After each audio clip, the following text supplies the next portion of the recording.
সেই বহুকাল আগের কথা, বনের রাজা সিংহ সিদ্ধান্ত নিয়েছিল বনে আর কাউকেই অশিক্ষিত থাকতে দেবে না এবং যারা অশিক্ষিত তাদেরকে অবশ্যই শিক্ষিত হতে হবে অথবা তারা বনে থাকতে পারবে না। তো যেই কথা সেই কাজ, সে ঢাক ঢোল পিটিয়ে শুরু করলো শিক্ষার কার্যক্রম এবং সে সবাইকে শিক্ষার জন্য তার স্কুলে ভর্তি করতে শুরু করলো এবং সেইখানে দেখা যাচ্ছে যে মাছের বাচ্চা, জিরাফের বাচ্চা, হাতির বাচ্চা, বানরের বাচ্চা থেকে শুরু করে সকলের বাচ্চাগুলোই ভর্তি করিয়ে দিল এবং সবাই মনে করলো যেহেতু বনের রাজা সিংহের স্কুল, সেহেতু অবশ্যই ভালো হবে এবং তারা সকলেই ভালোভাবে উচ্চশিক্ষায় শিক্ষিত হতে পারবে। কিছুদিন পর দেখা গেল যে একটি পরীক্ষা নেওয়া হলো এবং পরীক্ষা নেওয়াতে দেখা যাচ্ছে যে মাছের বাচ্চা ফেল করলো এবং মাছের বাচ্চা এবং হাতির বাচ্চা পরীক্ষায় ফেল করলো বা পরীক্ষায় কম নাম্বার পেল এবং বিষয়টি হচ্ছে গাছে ওঠা। গাছে ওঠা বিষয়ে হাতির বাচ্চা কম নাম্বার পাওয়াতে হাতি খুবই চিন্তায় পড়ে গেল এবং হাতি মনে করলো যে আমার বাচ্চা কেন গাছে ওঠায় ফেল করবে বা কেন কম নাম্বার পাবে। সেই জন্য সে চিন্তা করলো তাকে এক্সট্রা কেয়ার নিতে হবে বা তার সাথে আরো ভালো মতো তাকে পড়াশোনা বা তার দিকে মনোযোগী হতে হবে। তো যেই কথা সেই কাজ, হাতি লেগে গেল তার বাচ্চাকে গাছে ওঠার প্রশিক্ষণ দিতে। আবার দেখা গেল যে মাছের বাচ্চার উপস্থিত হাজিরা খুবই কম। তো মাছের বাচ্চা মাছকে বলল যে আচ্ছা মা, আমাদের কি কোনো পানিতে স্কুল আছে, এইরকম স্কুলে ভর্তি করানো যায় না? কারণ শুকনোয় থাকতে আমার অনেক কষ্ট হয়। তো মাছের বাচ্চা মনে করলো যে বনের রাজা যেহেতু সিংহের স্কুল, তো এত ভালো স্কুল তো অন্য কোথাও নেই। তাই মাছের বাচ্চা মাছের বাচ্চাকে মাছ বলল, তোমাকে এই স্কুলেই পড়তে হবে, কারণ এই স্কুলই সবচেয়ে ভালো স্কুল এবং এখানে সকলেই পড়তে পারে। তো কিছুদিন পরে বার্ষিক পরীক্ষায় দেখা গেল বানরের বাচ্চা প্রথম স্থান অধিকার করলো এবং মুক্তোর মালা গলায় দিল। কারণ বানরের বাচ্চা আহ, শুকনোয় থাকে এবং বানরের বাচ্চা গাছে উঠতে অনেক পারদর্শী হয়, সব দিক থেকেই পারদর্শী।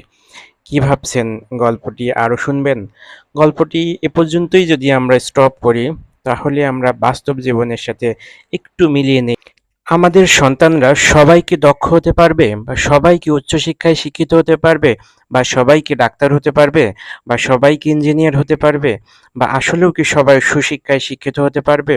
আবার আসলেও কি আমরা যে শিক্ষার ব্যবস্থা বা যেই শিক্ষায় শিক্ষিত করার জন্য তাদেরকে বিদ্যালয়ে বা শিক্ষা প্রতিষ্ঠানে পাঠিয়ে দিচ্ছি, তারা কি সেই শিক্ষাকে পছন্দ করে কিনা? মাছের বাচ্চার মতো তারা তাদের মা-বাবাকে বলে কিনা যে তাদের জন্য প্রয়োজনীয় যেই শিক্ষা, সেই শিক্ষা বা সেই ধরনের স্কুলে বা সেই ধরনের প্রতিষ্ঠানে তাদেরকে ভর্তি করিয়ে দাও। আসলেও আমরা যদি একটু বিষয়টাকে কল্পনা করতে পারি বা একটু বিষয়টা গভীরভাবে চিন্তা করতে পারি, তাহলে দেখতে পাই যে আসলে আমাদের জন্য শিক্ষায় একটি কথা আমরা ছোটবেলায় পড়েছি যে, "শিক্ষাই জাতির মেরুদণ্ড।" কথাটি আসলে হয়তোবা এরকম হতে পারে যে, সুশিক্ষাই জাতির মেরুদণ্ড। জাতির অর্থনৈতিক সমৃদ্ধির জন্য শিক্ষা অবশ্যই প্রয়োজন। তবে একদম যে বাস্তবতা বা শিক্ষা মানুষের জন্য না মানুষ শিক্ষার জন্য, বিষয়টা আমাদের একটু চিন্তা ভাবনা করতে হবে। আমরা বর্তমান সময়ে একটি কথা আসলেই না বললেই না। বর্তমান সময়ে দেশের মূল চালিকা শক্তি হিসেবে আমরা দেখতে পাই অর্থনীতি। এখন এই অর্থনৈতিকভাবে সমৃদ্ধ হতে হলে আমাদেরকে আসলেই কি বর্তমান ধারার যে শিক্ষা ব্যবস্থা, সেই শিক্ষায় শিক্ষিত হতে হবে? না একটু পরিবর্তনশীল শিক্ষায় শিক্ষিত হতে হবে? বিষয়টি একটি প্রশ্নবদ্ধ থেকেই যায়। আমাদের যেই ধরনের শিক্ষা ব্যবস্থা প্রয়োজন বা যেই ধরনের আমাদের সন্তানেরা শিক্ষায় শিক্ষিত হতে চায়, আমরা যদি তাদেরকে সেই শিক্ষায় শিক্ষিত করতে পারি, তবেই আমাদের শিক্ষার প্রকৃত অর্থ খুঁজে পাওয়া সম্ভব হবে। দেখা যাচ্ছে কোনো বাচ্চা আ ডাক্তারি পড়তে চায় না বা কোনো বাচ্চা ইঞ্জিনিয়ারিং পড়তে চায় না বা কোনো বাচ্চা বিজনেস নিয়ে পড়তে চায় না। তো সেই বাচ্চাকে আমরা তাদের মনের মতো করে যদি একটু নজর করে তাদেরকে জিজ্ঞাসা করি যে, "বাবা তুমি কোন বিষয়ে পড়তে চাও বা কোন বিষয়ে দক্ষ হতে চাও বা তুমি কি করতে চাও?" একটু যদি নজর করে বা একটু সময় করে তাদের সাথে কথা বলি, আমরা তাদের উপর যে জোর জুলুম করে চাপিয়ে দিই, সেই বিষয়টি থেকে যদি আমরা বেরিয়ে আসি, আমার মনে হয় বর্তমান প্রেক্ষাপটে অনেক বাচ্চারাই তাদের মনের মতো করে পড়াশোনা করতে পারে বা তাদের নিজস্ব যেই আঙিনা আছে সেই আঙিনাতে তারা চলতে পারে। যেমন আমরা প্র্যাকটিক্যাল কিছু শিক্ষায় শিক্ষিত যদি হতে পারি, আমার বাচ্চা দেখা যাচ্ছে যে খুবই সুন্দর রান্না করতে পারে, তাকে আমি রান্নার সেক্টরে শিক্ষায় শিক্ষিত করি। দেখা যাচ্ছে আমার বাচ্চা সুন্দর আর্ট করতে পারে, তাহলে আমি তাদেরকে সেই আর্ট সম্পর্কিত ভালো শিক্ষায় বা ভালো প্রতিষ্ঠানে ভর্তি করিয়ে দিই।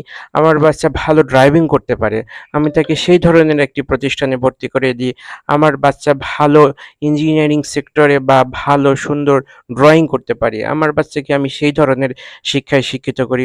আমরা হয়তোবা একটু নজর দিলে বা একটু সময় করলে বা একটু যদি চিন্তা করি, সেই চিন্তাটা হতে পারে পরিবার থেকে, হতে পারে আমাদের সমাজ থেকে, হতে পারে আমাদের দেশ থেকে। তবে দেখা যাবে একটা সময় আমরা আমাদের শিক্ষা বা সুশিক্ষায় শিক্ষিত একটি সমাজ তৈরি করতে পারবো। একটি সমাজে শুধুমাত্র যে ডাক্তাররা বসবাস করে বিষয়টি সেরকম নয়। একটি সমাজ গঠিত হতে হলে শিক্ষক প্রয়োজন, ডাক্তার প্রয়োজন, ইঞ্জিনিয়ার প্রয়োজন, সকল শ্রেণী পেশার মানুষ প্রয়োজন হয় এবং যে যেই শ্রেণী পেশা পছন্দ করে, একটা কথা বলতেই হয় যে মানুষ আসলে পছন্দের কাজে বিরক্ত হয় না। আমরা যদি কোনো ব্যক্তি পছন্দ করে শিক্ষকতা পেশায় আসে, তাহলে তার কাছ থেকে যেই ধরনের সুবিধা পাবো, জোর জবরদস্তি করে শিক্ষকতায় আসলে সেই ধরনের সুবিধা কখনোই পাবো না। সবাই ডাক্তার হতে চায় না, আবার সবাই কারিগর হতে চায় না। তো আমরা আমাদের বাচ্চার ১০টা বা ২০টা যেই প্রতিষ্ঠানে বাচ্চা রয়েছে তাদের মনের আশাকে পূরণ করে বা তাদেরকে যদি আমরা জিজ্ঞাসা করি কে কোন কাজে দক্ষ হতে চায়, তবে দেখা যাবে এদের মধ্যে থেকে একটি দক্ষ একটি সমাজ বা একটি দক্ষ একটি শ্রেণী পেশাজীবীর মানুষ তৈরি করা সম্ভব হবে। আসলে আমি বিষয়টি বর্তমান প্রেক্ষাপটে বা আমরা যে শিক্ষিত হয়ে বেকার হয়ে যাচ্ছি বিষয়টি একটু উপধাবন করে বা একটু অনুধাবন করেই বিষয়টি বলা। যদিও আমার কথাগুলো বাস্তবতার সাথে মিল নাও থাকতে পারে, অথবা আমার চিন্তার সাথে আপনার চিন্তার মিল নাও থাকতে পারে।